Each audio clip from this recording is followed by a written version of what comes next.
Oh, this is gonna be fun!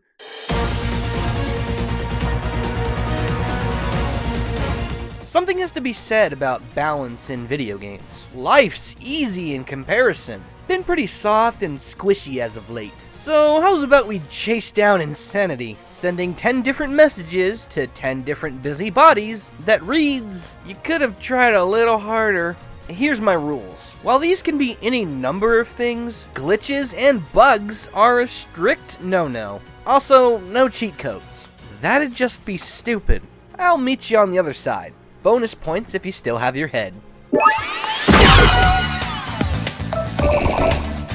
When you've got big bad Nintendo as your daddy-o, it's easy to get just a wee bit privileged.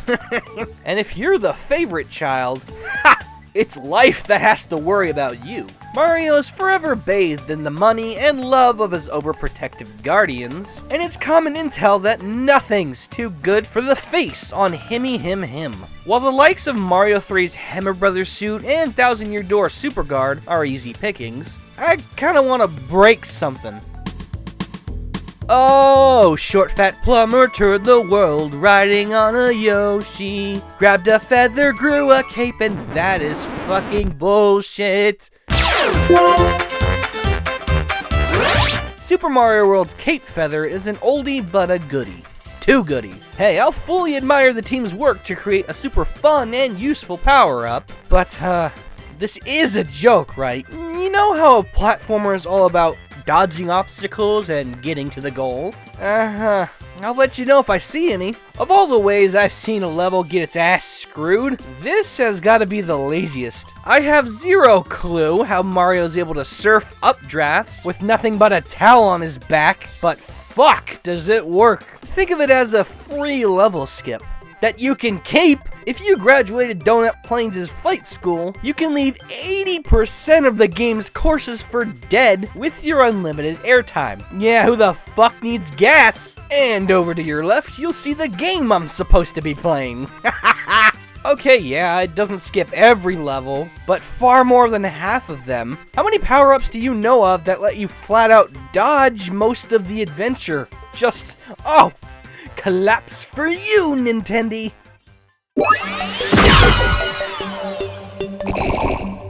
Plenty of games tend to spoil us rotten. Any dev team unafraid to throw some fancy rewards to those that complete their passion projects, I kinda like them. Post-game unlocks hail from the realms of both disappointing and exceptional. I guess the logic is, no need to balance something extra. You've earned it, champ. Sure, okay, but these are still pretty nuts. I was tempted to reserve this slot for Terraria's Moonlord drops, because god diggity damn! But then I remembered Resident Evil 4. Oh, dear gut-splattering Jehovah, it's beautiful! This one's for you, CJ. I too share unhealthy amounts of love for RE4's Magnum Opath. Codenamed Overpowered as fuck, the Chicago typewriter has both a delightfully humorous name and some of the most ridiculous stats of any gun I've ever seen. Fast fire rate, stupidly high power, and oh, what's that? Ammo? I don't see it either. Oh well, time to move on. Wait, where's the reload? Oh no, is the game bugging out? Are you telling me this thing has a bottomless clip? That's really all she needs to write. An SMG you never, ever have to reload. This would be ridiculous even if the bullets were weak. But I'll have you know, they were handcrafted by gods. See this enemy? Okay, now look at his skin. Silky smooth. Bam! Now every inch of it is his head. Every shot from the typewriter deals damage comparable to a headshot. Everything dies. It costed me 6 years' salary and still manages to be priceless.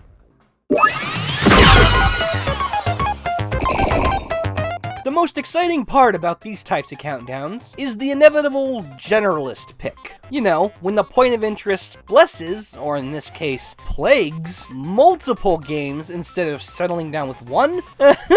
We all having a blast today, whether you're with or against it. I'd love to chat with the brave soul that advocates for the stun mechanic. Ah yes, possibly the most controversial, widespread gaming mechanic still standing today. Any of you fine spectators care to throw a rave in the comments? I'll supply the cheese. Since even the dawn of arcades, players have struggled to make friends with this volatile status, failing to see that it has no friends for a reason. Getting stunned in any game not only feels like a legal cheat, but it's pretty much the only thing that artificially transcends the player status. Call me dipshit of the week, but am I the only one that finds having control to be, I don't know, essential? So having something that completely nukes the enemy's or your friend's control is not only one of a kind powerful, it's really stupid when you break it down. If you're stunned, you might as well be holding a rock, because it helps just as much. Fighting games in particular have turned this into a fucking disease. There's hit stun, and then there's bullshit.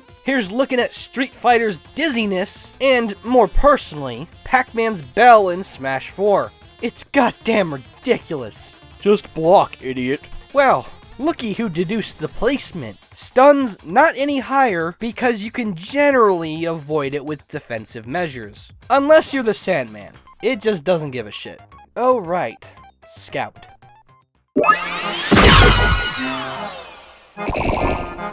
Oh, look at that. Team Fortress 2 gets its own segment. It's like we're watching Fawful's Minion or something. When you've clocked in over 4,500 hours into any single game, you start to really care about its equilibrium. For something that turns 10 later this year, TF2 has stood and still stands proudly on both its legs all by itself. Even if the shin kickers and the new dog aren't so kind. Although, shoes are no shoes, we all step on shattered glass every so often. Care to guess who broke the window this time?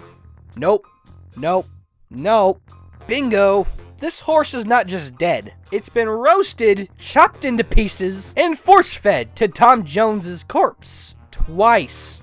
But I'm beating whatever's left of it either way. I think I speak for every Scout main when I say, the Criticola is a scumbag. Letting little Jeremy guzzle down some radioactive Pepsi knockoff isn't what I would call ideal parenting. Spy! Scout's health in the current meta is already pretty questionable. With uber tier unlocks like the fuck you soldiers atomizer, fuck you everyone Sandman, make everyone mad milk, and damn, he already has the best shotgun in the game by default. But that fucking soda dissolves any and all competition. Bah, who needs practice when you've got skill in a can? That's right, skill in a can! Yep, for a puny 99 cents, you too can be godlike. Really? Abso-freaking-lutely, my main man. Watch with aw yeah, as the half-ton of sugary goodness turns you into another not shitty Sonic OC with high-octane mini-crit action. So badass, it makes lesser scouts bow for you.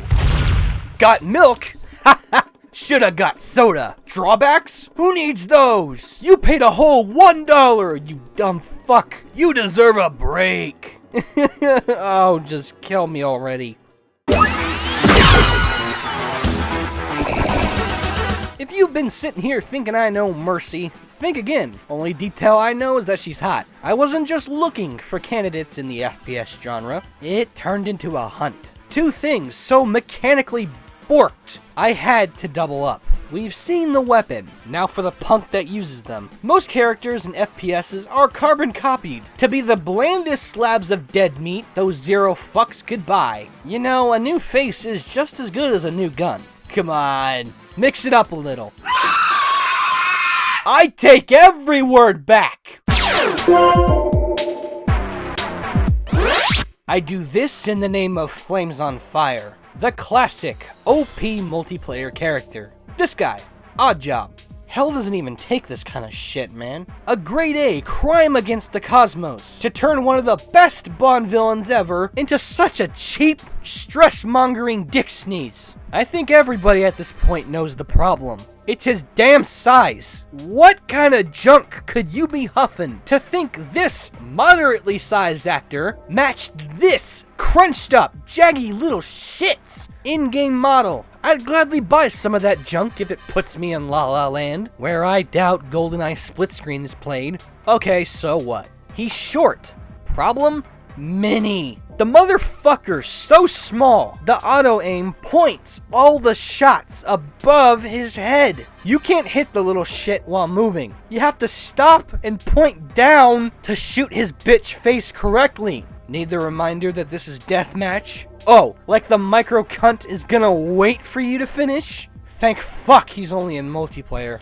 Well, consolation prize. At least he's good as a friend detector. Motherfucker!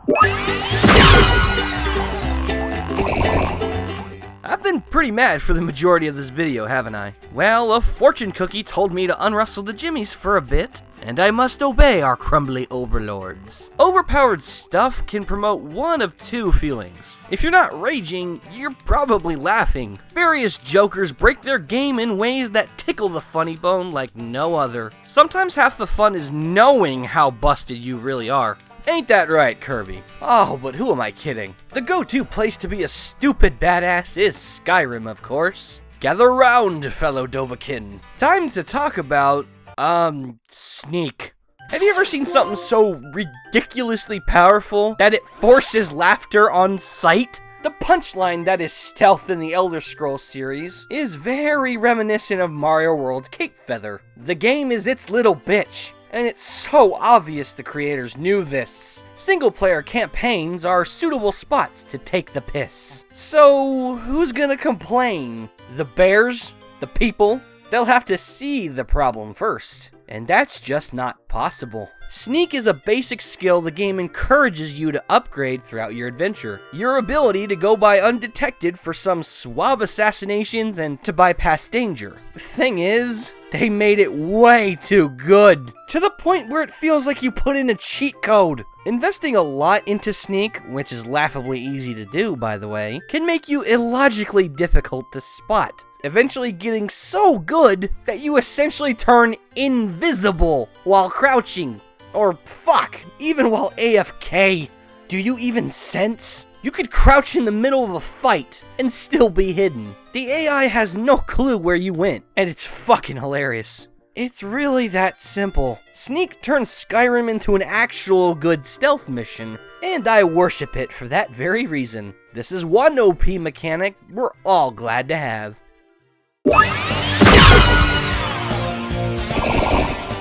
And now, the very inspiration for this whole video. While I no longer enjoy playing it, and have gotten really tired of watching its competitive, I'm ruefully obligated to respect Melee. Yes, I can't drool over Smash Gimme Dat Money 4 without submitting a bow to its shiny grandpa. But oh my god!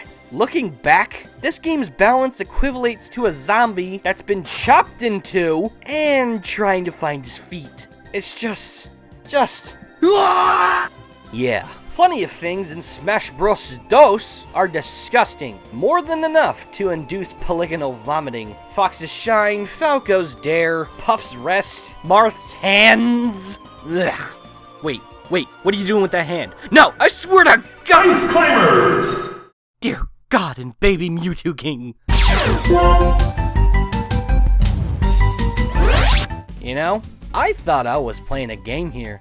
Huh. Mad props, though. That's the handsomest loading screen I've ever seen. I can't believe they left this in. Ice climbers are cute. They're unique. I get to control two characters in unison? Fuck yeah. Nope. Back to Shrek Super Slam. Am I mistaken? Isn't the point of fighting games to kick some ass? Well, if you're this pair of Eskimo-phos, it's more like grab ass, then do as you please until they fucking die. Wobbling is not only overpowered as bloody hell, it's just disrespectful. Abusing Nana's AI to cuff the poor bastard the Popo has pinned down? Sakurai, why? Read me my rights, shrimp dicks. This is animal abuse!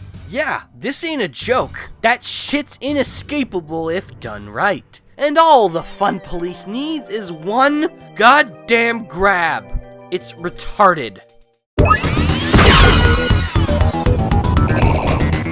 Anybody that's cuddled their cold, attractive piece of artillery knows the pain of having to work on aim. Let's put it this way. If you can aim a gun, take my keys, take my wallet, take my holographic Charizard. You're a greater man person than I. Precision. Virtual selection wiped that out ages ago. Lest you risk devolving into a skilled, respectable marksman, upgrade to homing.exe today! Pray to the great and powerful deity that you love, mine's Sinbad, for he who gets put in dumbass jokes installs a shifty aimbot onto your dime-a-dozen plebeian bullet mid-shot. Homing attacks are witchcraft if I ever done seen it.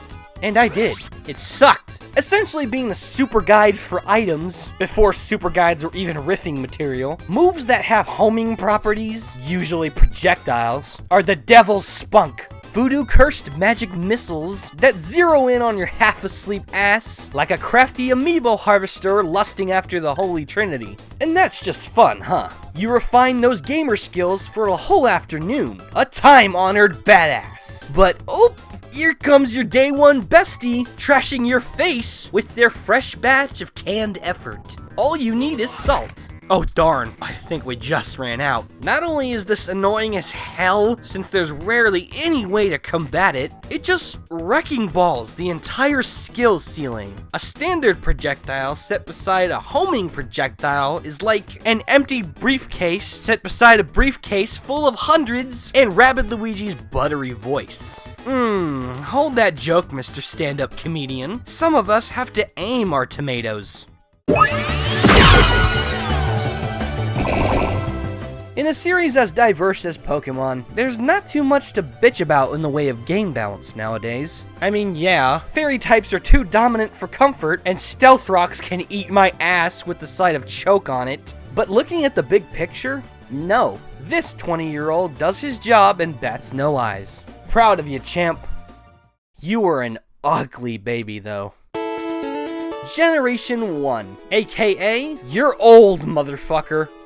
But it's the first! It was revolutionary! Blah, blah, blah. I'm keeping the callouts where they belong this time. In bed with a bullet in the head. We all know Gen 1 is a mess to behold in the realm of technology today. It's dreadful, even for the time imbalances made any trek through 8-bit Kanto more dangerous than the Australian wilderness. Only number 2 calls this torture chamber of the ancients home. Gen 1 Psychic types. Keep your change. The only future being told here is the one you no longer have. While still powerful to this day, the Psychic type brought about an age of bedlam and disaster shortly after the series debuted, with its unbelievable cast of representatives and battle properties so amazing to the point where the entire genus is counterless. This may as well have been called the Magic type. It hit everything hard and took nothing hard, thanks to limited bug type moves and its illogical immunity to Ghost. There was nothing you could do. That's not even mentioning that they own the best status moves in the whole game. Agility, Barrier, Reflect, Amnesia. Oh god damn it, Amnesia. And of course every Psychic Pokemon is proficient in the retardedly busted special stat. You know, it really wasn't a type. It was a status. Uber gods that slaughtered an immortal who dared to seek power. They were the very best, like no one ever was. Thank Goat Jesus, it's all over.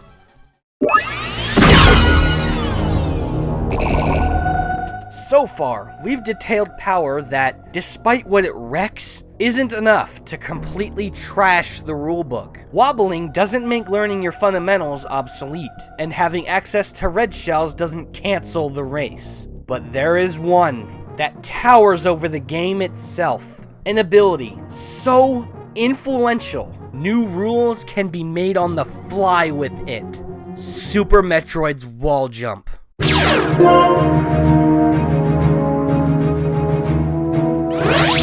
This is hilarious to consider. Of all the noob nuking, friendship destroying, absolutely gross things a video game lets you get away with, a measly jump is what drop kicks the universe. You're free to giggle, but don't think for a second that I'm kidding. Some poor saps have never even played Super Metroid, so there's a chance somebody couldn't even imagine what this one move can do. Seasoned players and epic speedrunners, lay back. Every mind needs to be blown. Exploration being the entire idea, Metroid ordinarily sits back and makes you trek through its award-winning worlds. But by introducing a simple interaction with the walls, a player that knows what a D-pad and a jump button is can use a single chunk of landscape to jump up high or in place for infinity.